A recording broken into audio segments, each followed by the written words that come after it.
से शिक्षा व्यवस्था हमारी संपूर्ण स्वावलंबी थी। गांवों में लगभग हर गांव में एक गुरुकुल था। कोई कोई गांव में तो 2 गुरुकुल थे, कोई कोई गांव ऐसे हैं जहां 3 गुरुकुल थे, लेकिन कम से कम एक गुरुकुल तो हर गांव में था। और गुरुकुल जब मैं शब्द इस्तेमाल कर रहा हूं तो आज की तुलना में जब आप इसको समझने की कोशिश करें तो 12वीं कक्षा तक का विद्यालय, इसका मतलब था अंग्रेजों के आने के पहले का गुरुकुल। 12वीं कक्षा तक की शिक्षा आज जिस विद्यालय में दी जाती है, जिसको हम हायर सेकेंडरी स्कूल कहते हैं, वैसे इस देश में 7,32,000 से ज्यादा गुरुकुल थे अंग्रेजों के आने के पहले। गांव लगभग 7.5 लाख थे और गुरुकुल 7,32,000 थे।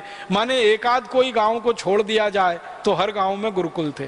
और गुरुकुल के ऊपर उच्च शिक्षा के लिए, उच्च विद्या के लिए कॉलेज स्तर के केंद्र थे, जिनको आज हम डिग्री कॉलेज कहते हैं और जिनको हम यूनिवर्सिटी कहते हैं। तो डिग्री कॉलेज और यूनिवर्सिटी दोनों मिलाएं तो ऐसे 14,000 केंद्र थे भारत में अंग्रेजों के आने के पहले तक, दक्षिण में, उत्तर में, पूर्व में, पश्चिम में।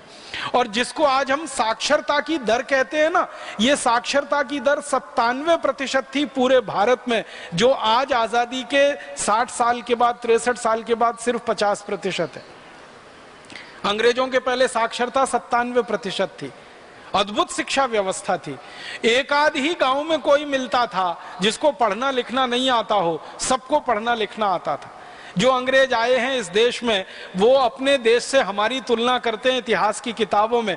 कई अंग्रेज कहते हैं कि हमारे देश में तो सबसे पहला स्कूल 1868 में शुरू हुआ लंदन में, लेकिन भारत में तो उससे हजारों साल पहले से 7,32,000 से ज्यादा स्कूल चल रहे हैं। वो कहते हैं हमसे ज्यादा शिक्षा में भारत ऊंचा। तो शिक्षा में हम स्वावलंबी थे। गुरुकुलों में पढ़ाए जाने वाले विषय बहुत अद्भुत हुआ करते थे। आपके मन में एक गलतफहमी ये हो सकती है कि गुरुकुल का माने खाली संस्कृत पढ़ाई जाती होगी, गुरुकुल का माने खाली वेद और उपनिषद पढ़ाए जाते होंगे। गुरुकुल हमारे देश में इंजीनियरिंग के भी हुए हैं, जहां सिविल इंजीनियरिंग पढ़ाई जाती थी, कंस्ट्रक्शन। गुरुकुल हमारे देश में एस्ट्रोफिजिक्स के हुए हैं, जो आज का आधुनिकतम शास्त्र माना जाता है। गुरुकुल हमारे यहाँ केमिस्ट्री के हुए हैं, गुरुकुल हमारे यहाँ सर्जरी के हुए हैं, गुरुकुल हमारे यहाँ मेडिसिन के हुए हैं, गुरुकुल हमारे यहाँ मेटलर्जी के हुए। मेटलर्जी जिसको हम धातु विज्ञान कहते हैं, धातु शास्त्र कहते हैं, सारी दुनिया में आधुनिकतम शास्त्रों में ये माना जाता है, उसके हमारे यहाँ सैकड़ों गुरुकुल रहे हैं।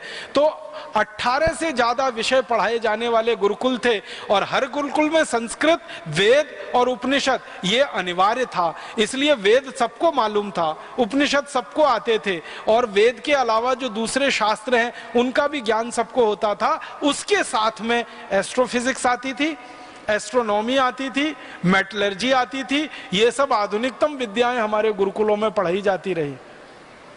शिक्षा हमारी